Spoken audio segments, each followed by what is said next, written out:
Well, the Healthy Start, Happy Start research project, a really exciting new research project underway in London, is looking at a programme that's been found to help parents with their children's behaviour in other countries. Young children, as you say, is 12, 1 and 2 year olds, and we're really trying to see how can we best make it work in the UK, in London. So, but 12 months, you know, when you hear that, you know, 1 year old, how can you identify if they have behavioural issues? By sheer definition, at 12 months old, they all got issues. You know, the way they behave, they can't communicate to you, you can't communicate to them on a massive level. How on earth can you spot if they potentially could have issues? So it's all about potentially, really.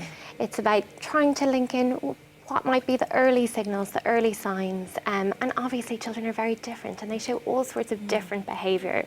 So it could be something like difficulty with temper tantrums, it could be something like being very restless or having trouble paying attention, or getting along with peers, with other children. And so they'd be the early signs, but that doesn't necessarily mean that these children will go on to have a behavioural difficulty. It just means that they might benefit from more support, and some of them would, but others won't. So if indeed, let's say we've got a 2-year-old, and it's very difficult at 2, gosh, tantrums are almost a daily thing with some 2-year-olds, but how can you spot if it is more, and then more than what it should be? And once you do spot it, what should parents do? What do you think parents should do? Well, the programme that we're looking at really has a positive focus. So it's about linking in and paying attention to the things that parents are already doing right. Because parents are experts in their children. They know their children the best. And it's really about looking at those moments, those everyday moments.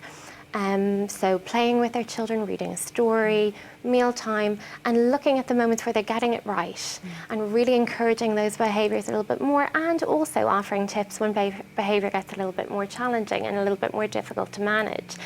And some of those things could be like distraction, it could be around finding times when children behave just the way you want them to, and really praising them for that and encouraging those behaviours.